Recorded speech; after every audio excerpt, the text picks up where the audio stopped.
if you are someone that consumes a lot of ultra processed foods and let's say you want to decrease it, what's the next step? For the general worker-outer, Nice. 2 to 4 times a week, they strength train, they probably work out with broads, maybe they run, whatever. Yeah. What would you consider like a pretty solid pre-workout meal? Textbook is you need a 3-to-1 carb to protein ratio post-workout. Most people think it's the opposite, a 3-to-1 protein to carb ratio. Okay. You need more carbs and protein after your workout. Christina Chu, welcome to the show. Thank you so much for being here. Thanks for having me. I'm so excited to be in Austin. I know, it's so awesome that you're here because you are a Chicago native, right? Mm-hmm. So she came from Chicago, what's the weather there right now? Freezing cold. 20 degrees. No, I haven't seen the sun in like weeks. Okay. Yeah. 80 degrees here. Sun is shining. People are out walking, playing pickleball. How does it feel? Pickleball. Yes. Oh my gosh. I'm sweaty. I'm just like a little damp right now. So I feel a little warm, but it's a blessing that I'll take. And this is February. She feels sweaty and warm, you guys. I do not want to come here in July. Yeah, I was going to suggest. Actually, we've been talking about having you on the show for a long time, but we personally love the in-person. So I'm so glad we were able to make it work. But I think when we first talked about it, it was like in the summer. I was like, just don't come June to September. Yeah. And I probably would have regretted that. Yes. And been like, it's fine. But honestly, it's funny because February in Austin, I've been here, this will be my 4th year. February is usually actually pretty cold. Like we just got over a cold spurt. Cold for us is 40s. Ooh. 30s and 40s. Yeah. That's pretty cold for And Texas. so now it's really warm. Yeah. It's super nice. It's because I'm here. Yes. They knew. You brought the heat, girl. Okay. So I'd love to just dive right into it because you have a wealth of knowledge that so many people can learn. Tell me, I know you work with a lot of athletes. What do you constitute an athlete as? So an athlete, my gosh, in today's world can be really anything, right? You think of your traditional team sports, baseball, basketball, football, etc. I think athlete technically now has sort of expanded to tactical athletes, so military first responders, which is really awesome. Okay. But then you can also think about like the modern day athlete, right? So someone who might be training 5 days a week, right? Who might work a job or might be a stay-at-home mom, or I like to expand to a lot of high performers like lawyers, surgeons, people in private security. Like these are jobs where you have to mentally be on, and obviously your nutrition affects that, and they care a lot about their job and their performance. So athlete can really constitute to anything. It doesn't need to be someone that plays a ball sport. Would you consider yourself an athlete? I would. Yeah. I would. I think I try and live life to the fullest. I'm not competing, or I guess in life, everything is a competition, but let's dive into that. But from a life perspective, I want to try to achieve everything that I can and maximize my potential. And I think that's athlete/high performer, like it fits in that model. Well, you said everything is a competition. That's just me. What does that mean to you? That's just me. So like, I feel like, and maybe, so I went to school out in the East Coast, so maybe it's like more of the East Coast mentality, but like there's always somebody better than you. There's always like another level that you can achieve. You can always be a little bit better in your practice, in your profession, in your life, personal life, social life.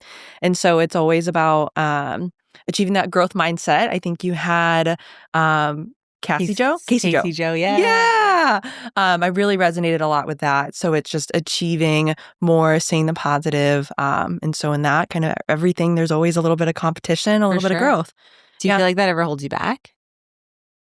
I don't think so. Oh, I love that. But like, so for example, I'm someone, if Google Maps will be like, okay, the ETA here is like 15 minutes. I was like, okay, it's 14. I don't always have to be a little bit faster. Like 15 is for everybody else, but 14 is for me. That's hilarious. I like that you call that. That's like in your high achievement bucket. Like, I love it.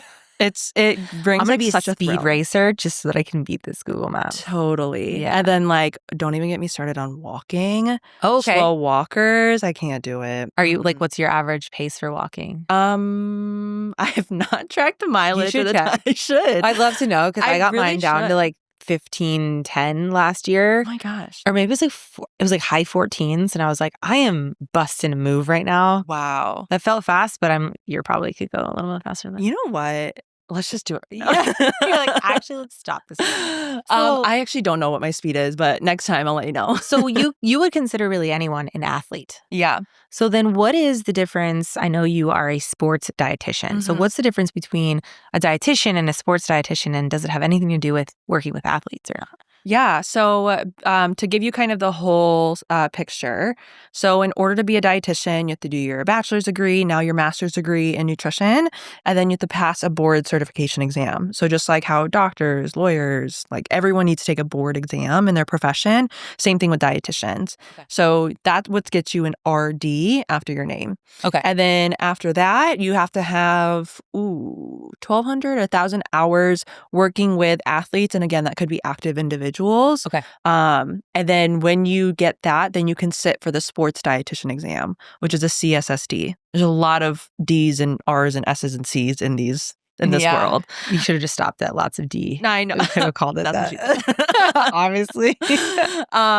But that's what is required for the sports dietitian exam. And then, of course, you have to have continuing education. And then for the sports dietitian exam, you have to take that every 5 years. So Okay. I'm going to have to like study tradition, like with a book and like a textbook and sit down at one of those proctor exams again in a couple years. Yeah. Yeah. Okay. So athlete, you'd consider really anyone, but is there a specific like amount of training you have to do to be considered an athlete? No, athlete is so subjective. Yeah.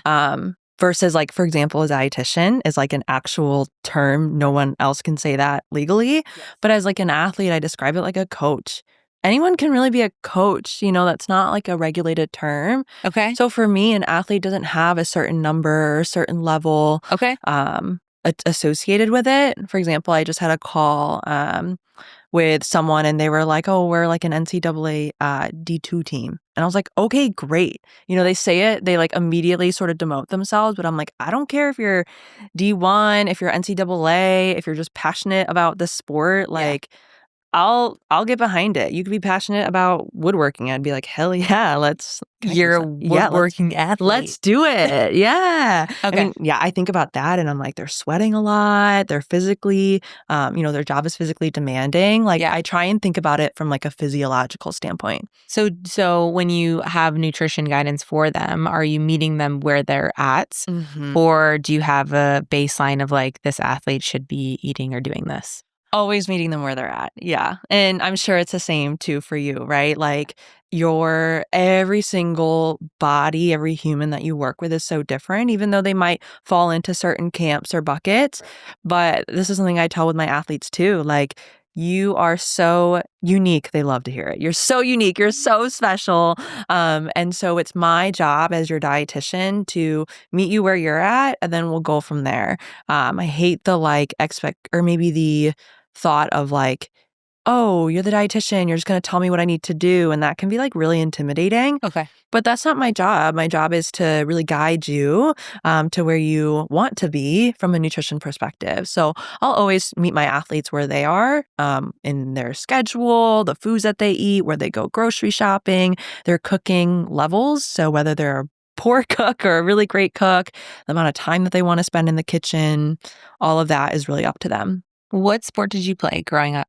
I played tennis. Okay. Yeah. So that's why when I said pickleball, you were like... I was like, ooh. Do you play pickle? I love pickleball. You'd be so It's so good. fun. I'm in a league right now and I'm like beginner. I'm like I ran track in high school and college, so nothing with the ball. So the hand-eye coordination isn't there. I'm fast, but I'm like, can't hit the ball yet. Yeah. That well. And you have a rack. It's an extension. Yes. It's not like a baseball or something, right? I played tennis and I absolutely loved it. And I love how it's coming back. Yeah. Like the tennis chic, like these pants are from Wilson, which is like the tennis company. Oh, okay, yeah. So like I feel like the tennis look, the tennis skirts, like all of that's coming back, which I'm super excited about. Do you work with a lot of tennis athletes now? I actually don't, which is crazy because that's a sport that I know like the back of my head. Yeah. And I don't work with a lot of tennis athletes. Okay. I'm open. They're like, that's all. That is. I'm open. Yeah. I will never say no. I've worked with several high school and college, like just here and there, but I don't have like a big presence of tennis athletes right now.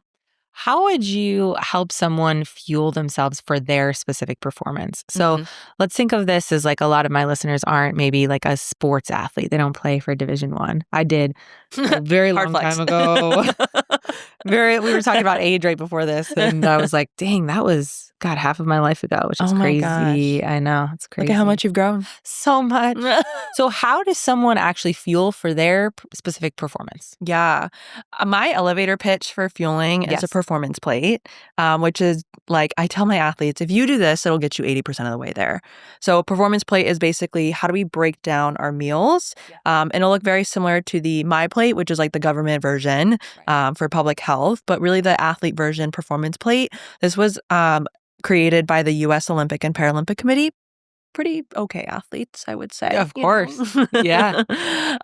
And basically the baseline plate is to think, do I have an equal part of carbs, protein, and color, which is a fruit or vegetable, and some sort of fats to cook as like your baseline training day meal. So even thinking about for your audience, like if they're working out once a day, first of all, amazing. Yeah. But like that would be like your training day plate that you would build your meals off of. And then if, let's say, we had a recovery day, we would bump up the vegetables, the color, and then decrease the carbs just because we're not utilizing as much that day. And let's say if we have like a race or a game or, a big event, I feel like runners, like that's a huge thing. Yeah. Then we would bump up the carbs, decrease the vegetables. So anywhere from a quarter of your plate to a half of your plate, really. And you just swing between carbs and veggies as to like how much that we're consuming. So for example, for a recovery day plate, you would want to have half of your plate as some sort of fruit or vegetable, a quarter carb, a quarter protein with some healthy fats. And then for your race day, game day, big training load day, you would want half of your plate as some sort of carb, a quarter protein, and a quarter vegetable. So visually, you can kind of see how everything is on that plate. We're not eliminating, but more so adjusting towards what our physical demands are for that day. How important is it to shift your plate depending on recovery and workout day? I mean, I think that getting the plate in most consistently is number one, like nothing else will trump that. And then number two would be then to adjust based on activity. But if that's like too much to think about or like it's confusing, then you can aim for basically a third equal parts carbs, protein, and color, fruits and vegetables, and then just do that consistently.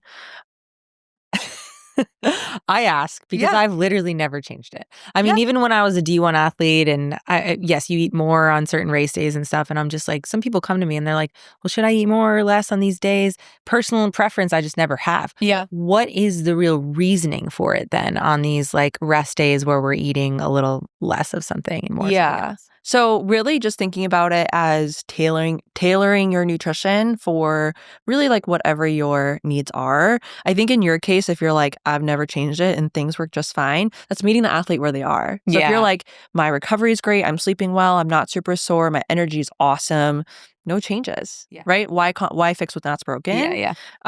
But if for someone who is like, hey, I really want to be sensitive towards body composition, like, okay, then we have to be a little bit more tailored towards your goals.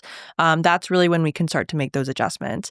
And so the reason why we would want to increase basically your vegetables and decrease the carbs on your recovery days is because let's say a recovery day is mobility, yoga, really a light training, if any training at all.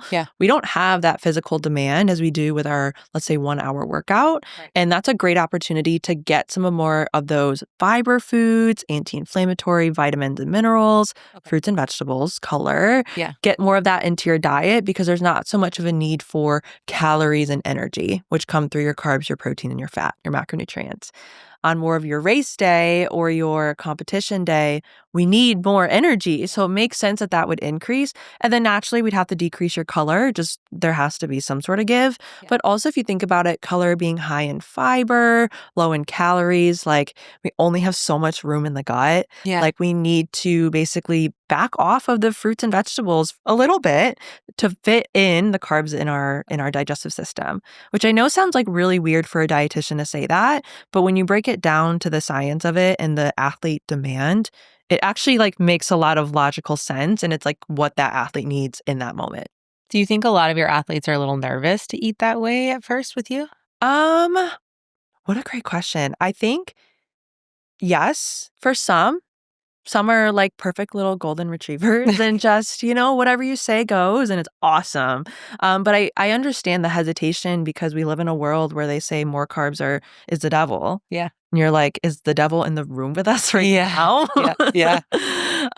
And so I definitely see that fear and that hesitation, but I just always like to bring science, bring logic into it of like, okay, you're gonna need more energy. This isn't gonna come through your kale Caesar salad from Sweetgreen. Right. You need to like bump it up a little bit, So again, working with them for the carb sources that they want to eat. Well, it's interesting you were talking about the mindset podcast because I think that nutrition and mindset actually go hand in hand, especially with women. We live in a society where small has been the societal pressure for so long. And now I think we're hopefully with broads and with what I'm putting out there is like we're leaning into strong instead of skinny. Yeah. How can you help women see that from a nutrition standpoint? Yeah. Gosh, I mean, that's just tackling like decades of, messaging that is imposed. Yeah. For both women and men. Like, I don't want to exclude them out of this, but in this case, right, like most of your audience is women. Like, it just makes more sense for us to talk like that. I think the biggest thing is fueling with a purpose, and I'm all about that. You want to fuel with your body instead of working against it. Right. So let's say if we were a woman, who joined bras and is wanting to get strong and like, but you've been just like pounded with like the Yoplait commercials and the 100-calorie snack packs and all of that, right, from the early 2000s, low-fat era. Yeah. I think it's important to understand the why, which is I believe so much in education, like teaching my clients, teaching my athletes, not just what to eat, but why. Yeah. So that way it sticks with them, and you're not just doing something, because Christina says to do it. Yeah. You're doing it for you and you know the purpose of it. So for example, in incorporating, I just mentioned, right, low fat era, incorporating fat into your diet. I've had so many athletes be like, fat just, they go like this. They're like, fat causes you to have belly fat. Like, no, eating fat actually helps with your vitamin absorption. It keeps you full. So when you're reaching for that snack 30 minutes later, that's not your willpower. That's not your dedication. Yeah. It really is you're hungry because you didn't nourish yourself. Right. We need healthy fats. These are literally essential in our diet. Yeah. They help with our hormones. They help with, I already said, satiation, vitamin absorption, a lot of other things. But like for someone to understand that, it would be a no-brainer then to be like, well, duh, I need to add some oil to my food in order for the vitamins to be absorbed. Yeah. I like to take the fear away from it and just add the logic, add the education and the science.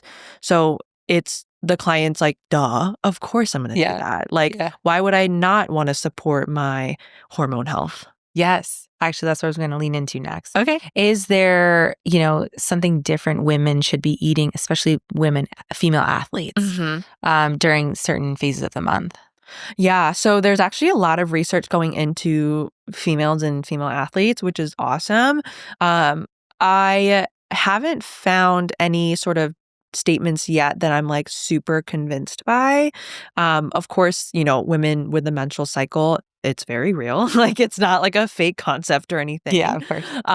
But I wonder, like, for example, I think it's important to be super specific with your nutrition, but also sometimes we can be like overly specific. So like, is there really something that we need to do? I don't know. I think the research is ever evolving. So for me, I don't feel like I can give something that is like a definite statement of we need to include more nuts at this phase of your cycle versus this one. I don't necessarily think I can give that information yet. Okay. But I know for women, in particular female athletes, there's 3 things that I like to focus on. Love it. Iron, calcium, and vitamin D. Okay. So iron, really from a blood health perspective, we lose blood, right, every month or so. And so women have higher iron needs than men do. And then with just constant training, especially at a high level, that actually increases your iron needs too. So it's like a double whammy. Okay. And then calcium and vitamin D, just from a bone health perspective, women are at higher risk for osteoporosis. And so strong, not skinny. We want to be those old ladies who can reach over and touch their toes or balance on one foot and not have hip fractures. Or lift heavy shit. And lift heavy shit. Exactly. You want to be the cool grandma. Of course. So calcium and vitamin D play a huge role in that. Iron, calcium, vitamin D. Mm-hmm. Where can women get more iron in their diet? Iron is going to come from a lot of your red meat sources. So things like your beef, pork is a red meat too, lamb, bison. Those are probably like the more common ones on them, or elk or venison, since we're here in Texas. Yeah. And then iron, if you're plant-based, can come from things like your beans, legumes, dark leafy greens. Any sort of plant-based iron, I would like my athletes to incorporate some kind of vitamin C with that. Okay. Peppers, strawberries, oranges, etc.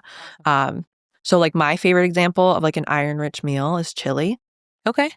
Beans, peppers, you've got, if you use ground beef, it's just iron galore. And it's chili. It's delicious. Yeah. Like, who doesn't love chili, you know? I mean, you don't eat chili in the summer here, but you would in Chicago. That sounds actually awful. Yeah. Yeah. And then calcium and vitamin D, I mean, the Got Milk ads were right. You know, milk is going to be your best source. But calcium, if you're plant-based, can also come from tofu. Okay. Which I actually didn't realize until recently, but the way that tofu is processed, they use calcium to form it from soy milk to a solid. Yeah. So calcium is added, and of course, like, it's going to be used as calcium in our body. It's so cool. Awesome. And then vitamin D, I mean, I was vitamin D maxing, okay, between my appointments, because you get sun here in Texas, which is great. Vitamin D really is going to be best through the sun. Sometimes it'll be fortified in milk, orange juice, cereal, some fishes, some mushrooms, but that's a lot lower than like going outside. Okay. How do you know if you're low in any of this? You can get those tested. Okay. So your iron and vitamin D levels, you can get tested. Calcium, your blood calcium is not really representative of the calcium in your diet. There's a lot of systems in place. So I wouldn't really use that as like a marker for how much calcium that you're consuming. Okay. But really, like, for example, like getting a DEXA, I know it's more costly, but that's a great way to test like your bone mineral density. That's so interesting. I actually got a DEXA. The body spec is like right around the corner over here. If you I want to just go grab a DEXA. Yeah, okay, sounds good. I got one recently, but you get those for body fat testing, but there's so much more information that you can get from those. Yeah, that's awesome. DEXAs are really the gold standard. Okay. So for body comp testing, it's one of the most accurate. It's not 100% accurate. Nothing will ever, I don't think, maybe, will ever be 100% accurate. I heard it's just when you're dead. Perfect. Your corpse. Yeah. Well, then that's a fact. Like, you're definitely dead. But it's the best that we have on the market thus far. Okay. And it gives you the bone mineral density, which is key, especially for all athletes, really, female athletes, especially older females. If you've been injured before, I think it's just good to get that tested.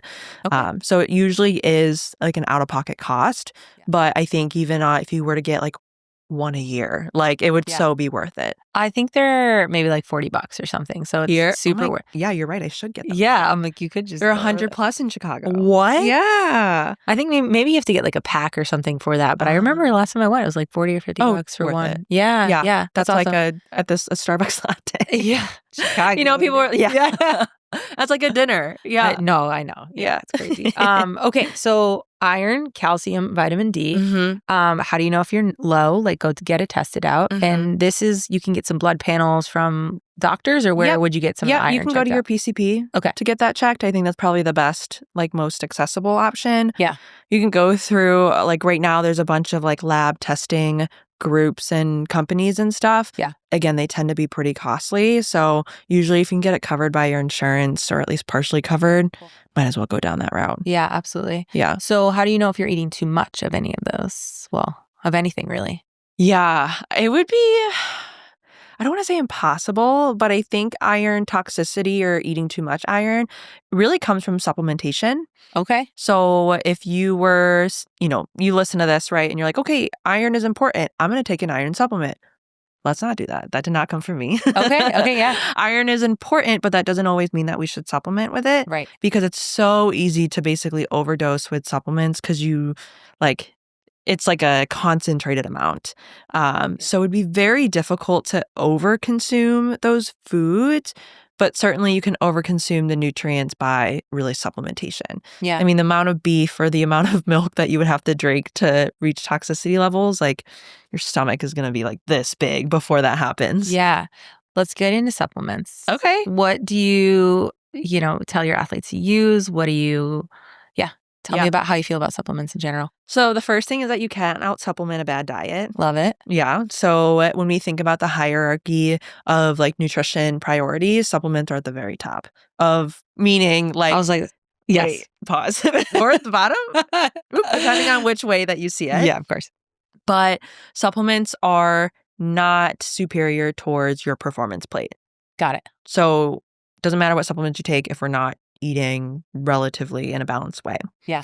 And supplements also depend on what the client wants. If they're open, some of my clients don't like to take them, and that's fine. You can scoot by life totally fine without supplements. I think the biggest two that I'll say that I frequently recommend, I know you're going to love the first one, is creatine, obviously. And then number 2 is omega-3s, just because, here or back home in Chicago, we are the furthest thing from an ocean. I guess here we are too. Yeah. And so we don't really get good fish.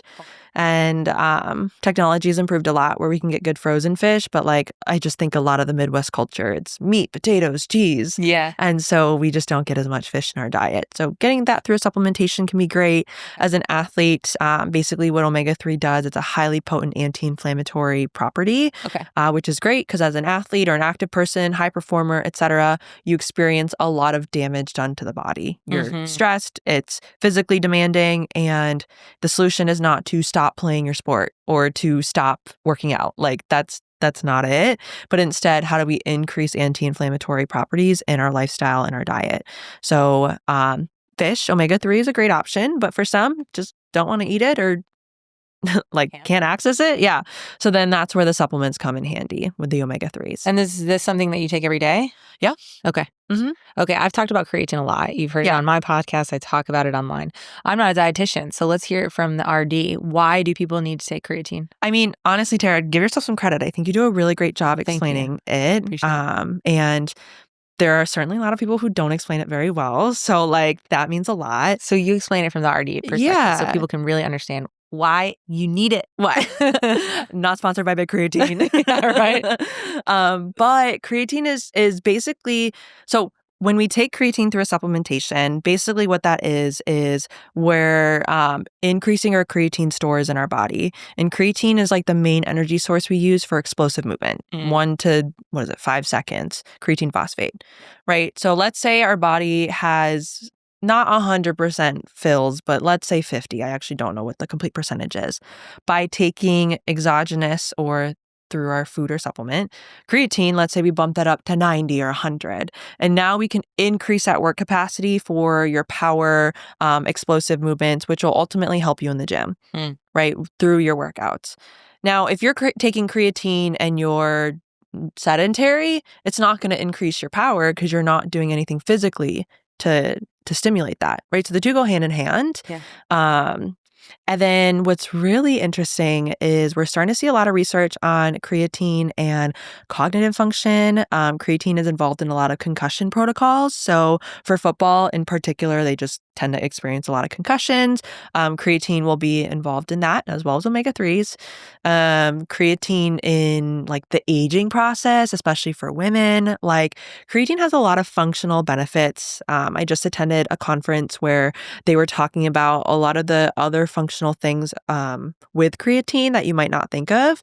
And I think we're going to start to see more creatine targeted towards women, whatever that means. Yeah. But getting more women to take creatine, because I feel like right now it's a it's like still manly thing. manly. Yeah. Like boys take creatine, right? But like I think we're gonna start to see like the pink labeling around creatine or whatever.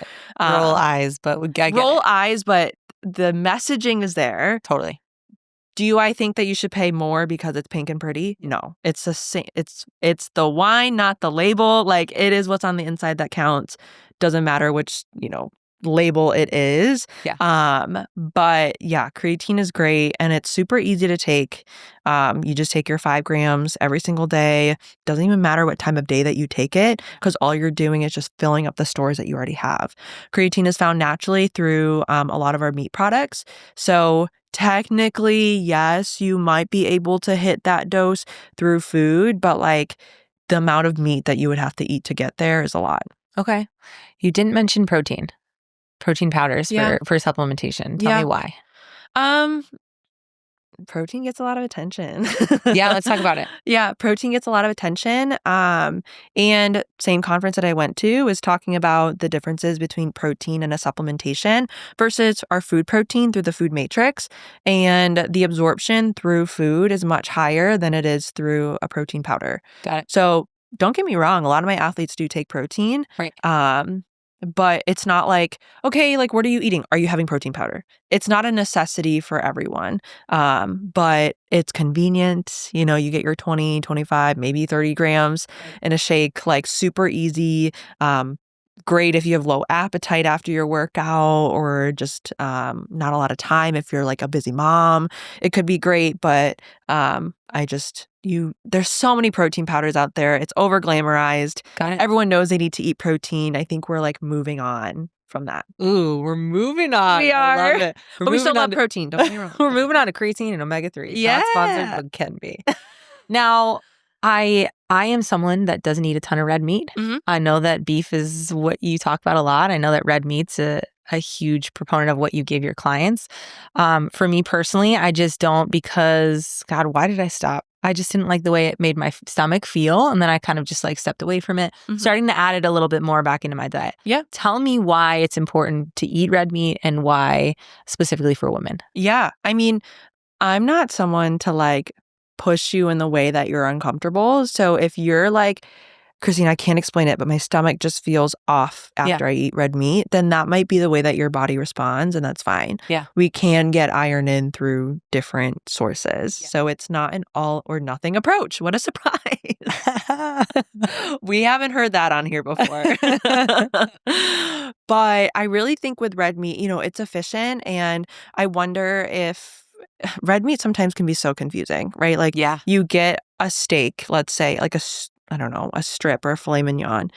How do you cook it without, let's say you live in an apartment. How do you cook it without smoking up your whole apartment? Like that's just like, I'm in Chicago. I live in an apartment. We don't have a vent, so like you're constantly there by the fire thing and just like, fanning it down. Yeah. It can be a tough protein to cook, but I think getting in like ground beef is a great example to make it a little bit easier. Also, it is like already kind of processed, so it should be easier to digest.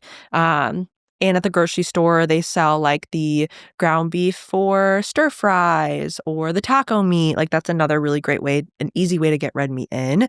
But I think just from an ease to get the iron in, the protein, also switching things up. Food fatigue is very real. Yes. So we can only eat chicken, turkey, fish, pork. Like we can only eat that for so long before we're like, I quit. So including more variety into your diet can help combat that food fatigue too. So for you, I'm like if it's something that you feel really strongly about, I'm not going to push you on it.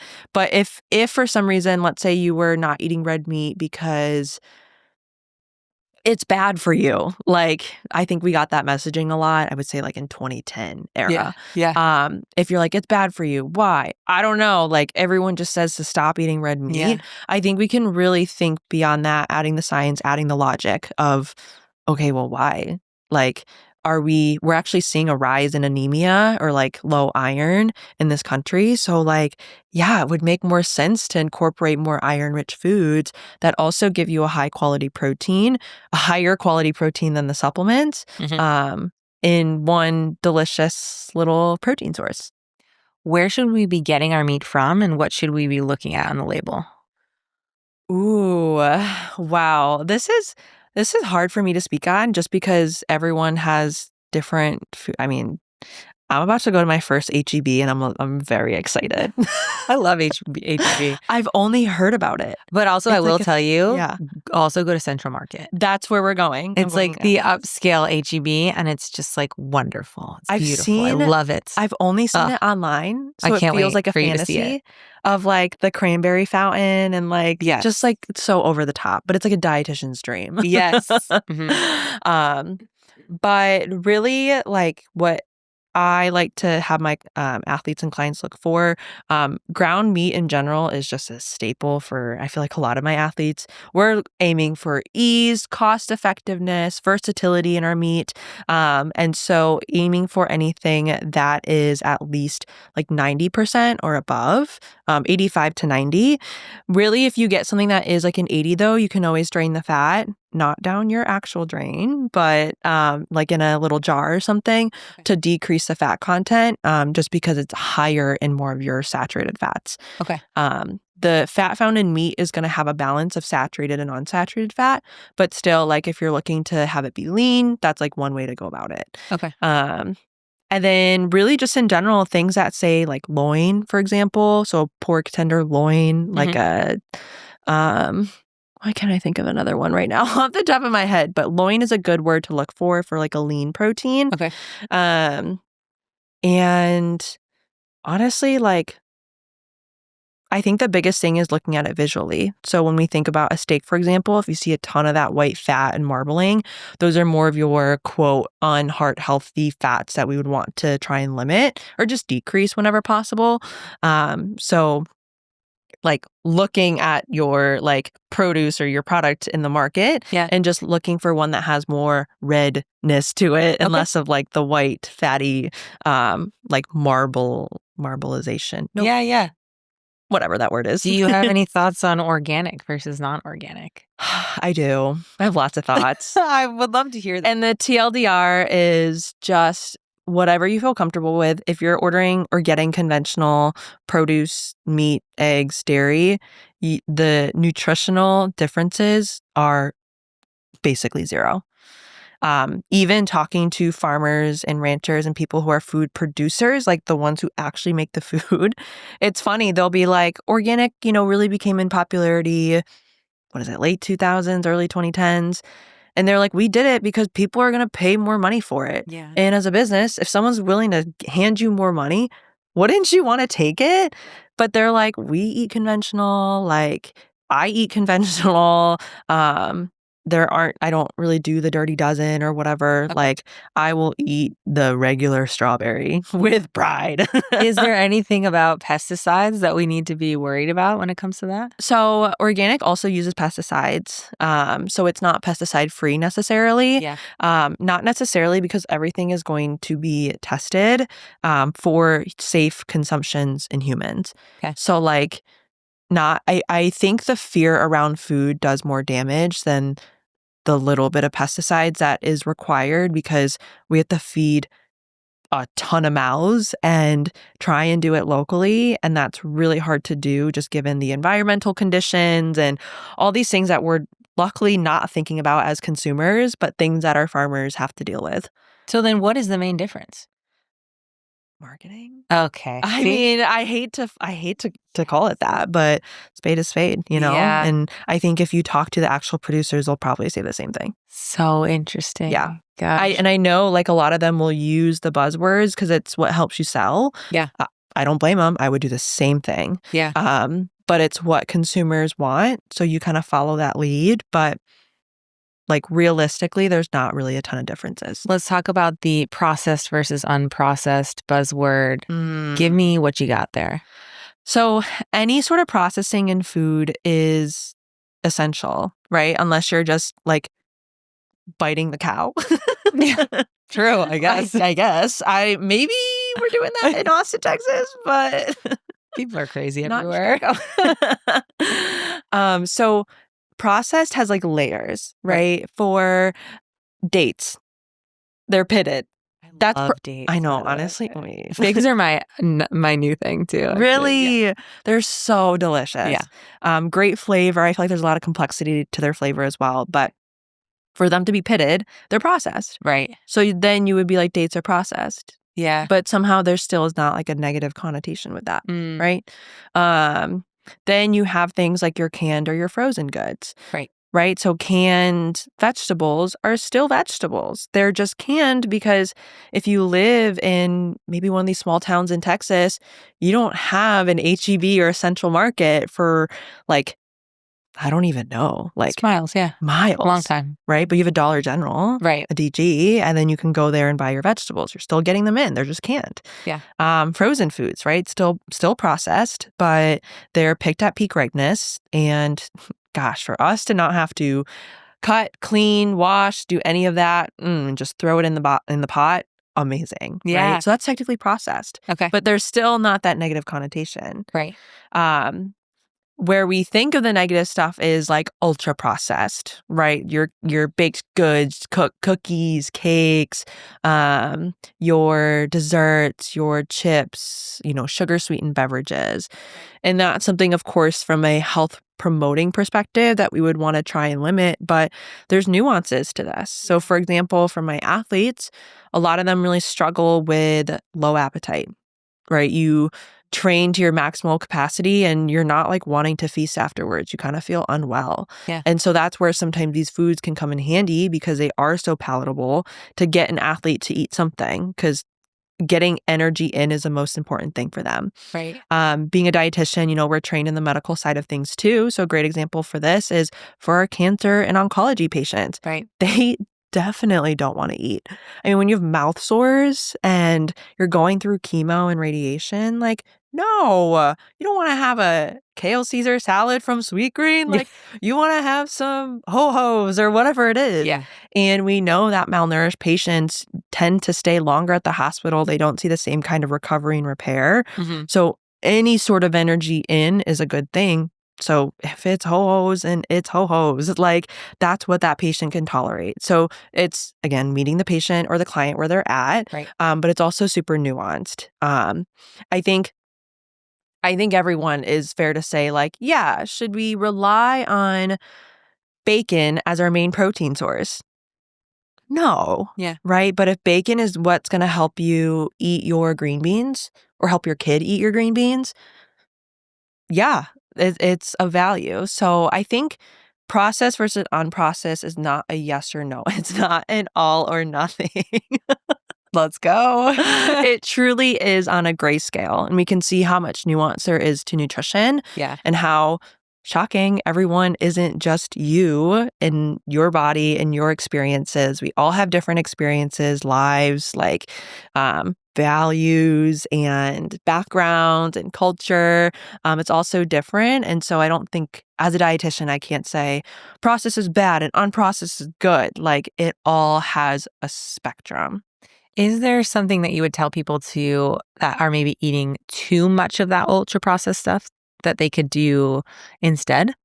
Yeah, I mean, it all breaks down to the why, like, is it that we can't afford it or think that we can't afford it? Is it that we don't know how to grocery shop? Mm-hmm. We didn't learn this in high school. Mm-hmm. Or at least I didn't. Yeah. I learned the Pythagorean theorem, but I did not learn how to grocery shop. That was something I learned through my mom. But what happens if your mom didn't go grocery shopping, right? Like, where do you learn these skills? Right.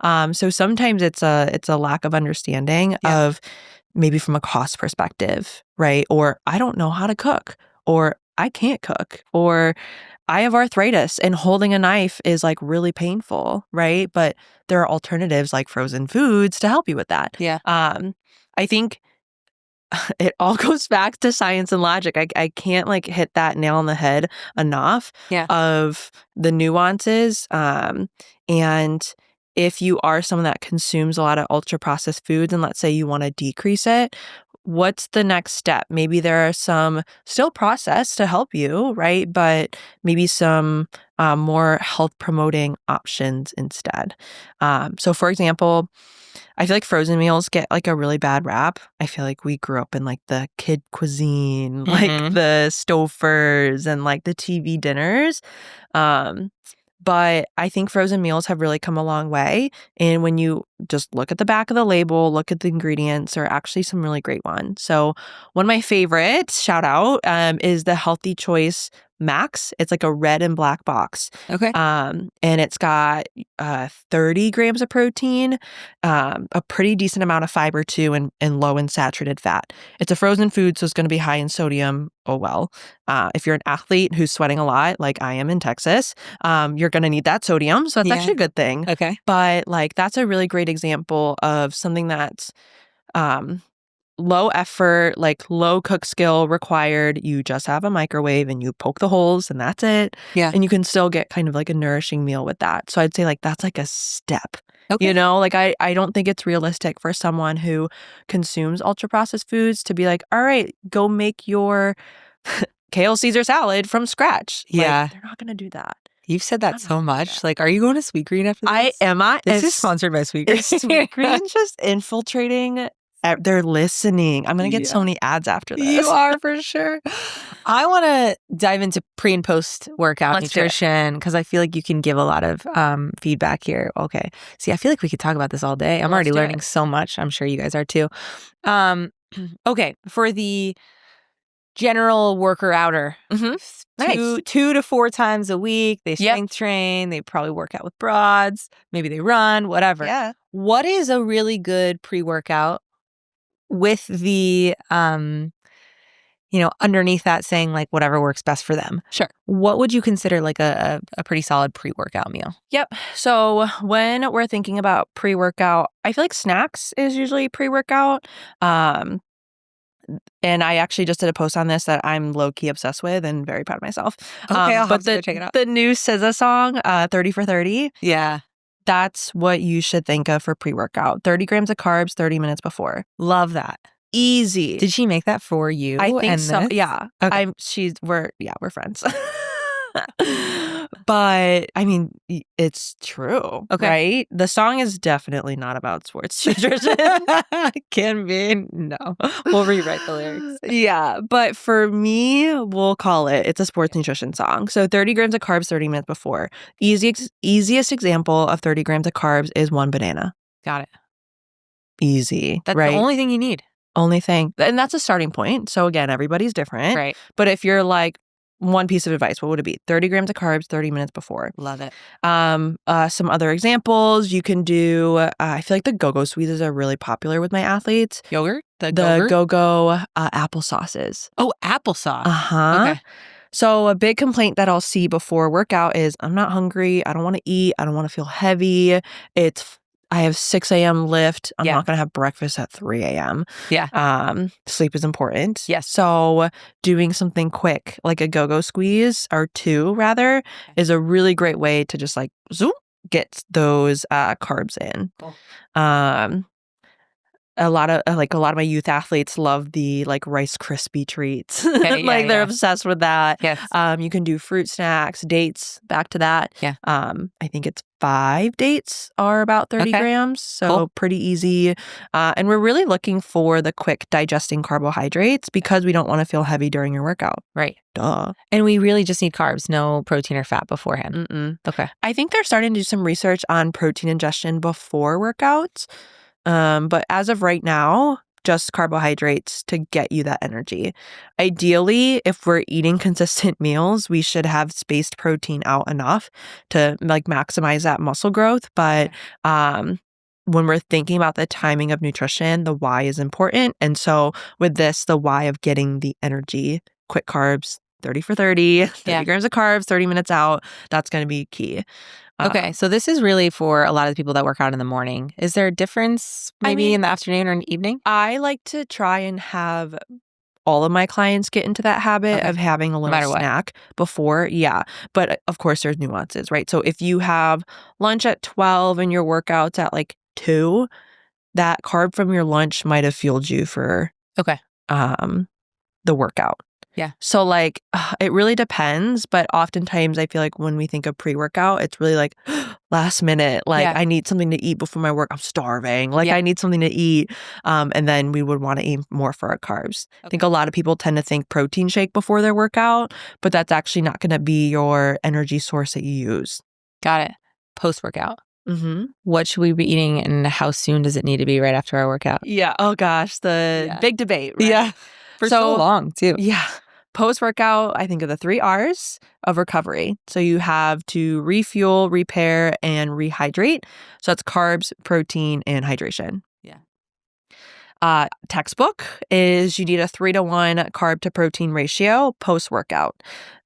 Most people think it's the opposite, a 3-to-1 protein to carb ratio. You need more carbs and protein after your workout. Does it matter what the workout is? What do you mean? Like if you're doing heavy cardio or heavy lifts? Great question. I would sort of lump them in together. Okay. With heavier cardio, you might actually need more, like if you're more endurance, you might need a 4-to-1 ratio. Okay. That's a lot of carbs. Yeah. But yeah, you would want a higher amount of carb to protein. Some of my athletes realistically do 2-to-1 just because that's what a lot of the products on the market are. Okay. But, at least an even ratio. Yeah. Right. And so we can think about this as Fairlife shakes are super popular. So a Fairlife shake and a banana or a piece of fruit, or blending that into a smoothie. Okay. Doing a Greek yogurt with some granola and some fruit. Or the best post-workout is a full meal. Yeah. That's the best option. And speaking of the timing afterwards, if you can get that in within the hour after, awesome. So if we can eat like a meal an hour after your workout, perfect. Like you don't need to think about having a shake and then your meal, like that might get confusing. But let's say if you're working out and then you have to go run errands and do all these things and you can't sit down for a meal, then the best solution would be to have a 3-to-1 carb to protein snack. Okay. So the Fairlife with the fruit or Greek yogurt. I think like the Cliff Builder bars do a good job of this, being a good ratio. Cool. Yeah. We got a 30 for 30 pre-workout. Yeah. 30 grams of carbs, 30 minutes before. After our workout, we have 3 R's. Yes. 3 is the number. Refuel, replenish, rehydrate. Repair. Yeah. For protein. So what did we say it was? Refuel, repair, rehydrate. Hydrate. Cool. And then fluids. Yeah. Yeah. I love that. Okay. Amazing. You've talked a little bit about girl dinners on your feed, and I want to talk about those. Yes. We, are busy humans in life, and sometimes we need some quick fuel. And I want to hear what some of your quick, easy example girl dinner recipes you can I love a girl dinner. That was a great trend. It didn't last long enough, honestly. Yeah, like Demure went way too long. Yeah. Girl dinner should have stayed been longer. Girl dinners are great because you can really build out the performance plate. Again, just thinking about it logically. So I call this like my little ratchet charcuterie board or charcuterie board, whatever you want to call it, where you do your crackers, which is your carb, your cheese, which is going to be your healthy fats. Maybe you do something like a chomp stick or beef jerky or turkey jerky, smoked salmon, whatever you're in the mood for. And then a side of like a crudité vegetables. Crudité is really just veggies. Yeah. It's a veggie stick tray, just over glamorized. Yeah. So it's a charcuterie plate, really. Yeah. Let's be honest, we are eating this over the sink. Yeah. So like you slice up your vegetables or your fruit, whatever produce you can just mingle from the fridge. And then that could be like an example of a performance plate if you're really crunched under time. This brings us back to like the processed versus unprocessed, right? Your beef jerky is technically processed. So do we want this every day for dinner? Probably not, if possible, but like I don't know, come home late one night and you don't have dinner planned, you definitely don't want to cook. This will bridge you until your next meal. You'll just do better next time, and that's fine. Yeah. It's all just a spectrum, right? So you're telling me that I shouldn't have a chomps every day? I don't think that's necessarily it. Okay. Frequency doesn't, it's hard to say. Yeah. But like, should chomps be your only source of protein? no. Yeah. And I think even people at Chomps would be like, duh. What are you doing? No. By the way, this is not sponsored by Chomps, No. but can be. But can be. Feel free. I love Chomps so much. No, they're so great. Yeah, okay, actually, let's leave with this, and then I want people to know exactly where to find you and where to work with you and all the things, because you've been so incredible. Do you have a Costco or like a Sam's or something by you? Yes, we're not. Yeah. We live in a civilized place. Absolutely. I mean, do you live downtown in Chicago? Yeah. But like, where's the closest Costco? There is. I technically don't have a Costco membership. I still use my parents. Whatever. But where is the closest one? 30 minutes, 45? It's probably like less than 2 miles away. But it's in the city? In the city. See, this is how much I know about Chicago. Costco. Yeah. What are you getting there as a dietitian? $1.50 hot dog. No. I love that answer. A little glizzy gobbler. Costco. Actually, we're just there. Perfect bars. Okay. You know what? I look at the back of that and I see all the sugar and I'm like a little turned off by that. I shouldn't be. I think it's a really great, if you look at it, a really great like recovery bar. Okay. Because you need the sugars. Yeah. It's still got some protein. I think for me personally, I actually don't love a lot of protein bars and powders. I'm very picky. Yeah. And so the taste is not it for me, but the perfect bar is doesn't have any artificial sweeteners or anything. So for like my personal taste, I enjoy it. Okay. I also feel like I love more of like a fattier bar. Okay. Like I don't know, I'm just like a it fat tastes girl. good. Like I love it. It is really, especially when it's cold. Like you put in the fridge. Do you ever put them in the fridge? Oh, that's absolutely. So good. So good. But yeah, I haven't had it in a while. So the perfect bar, obviously rotisserie chicken. Yeah. Duh. The avocado cups. So the guacamole cups, avocado cups that are pre-sealed and everything. Yeah. I feel like the challenge with avocado, it's such a great source of fiber. It's a great healthy fat.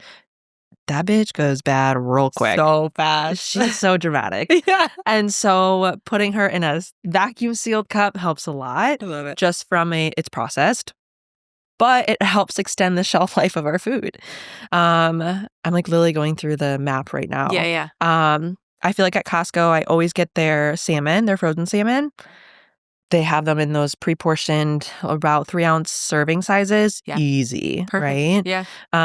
The frozen chicken nuggets. I'm a chicken nuggets girl. Really, my boyfriend is a chicken nugget fiend, but he'll eat it. And I said, okay, that sounds good by me. Like sometimes he called it the kid meal. He wants kid meal. Yeah.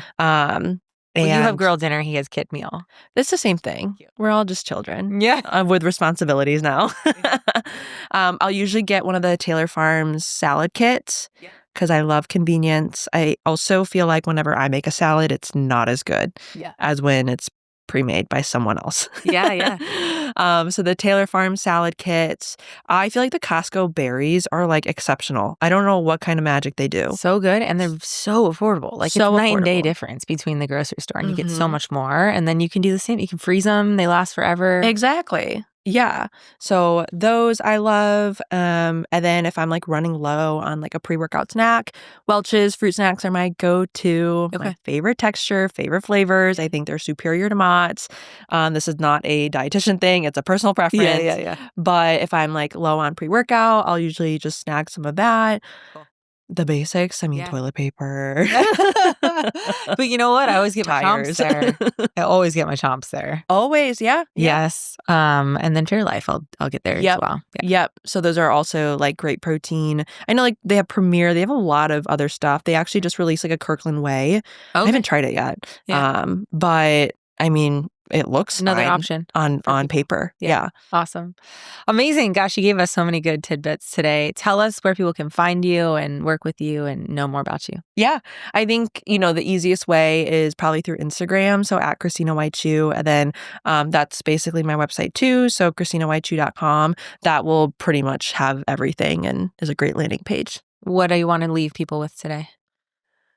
Ooh, I think I would want to leave people with reframe and think about how you can fuel with your body instead of against it, and really reshift that narrative in your mind when it comes to food and nutrition. So strong, not skinny, right? Where we're fueling our bodies. We are supporting our body's natural systems. We're working with it instead of against it.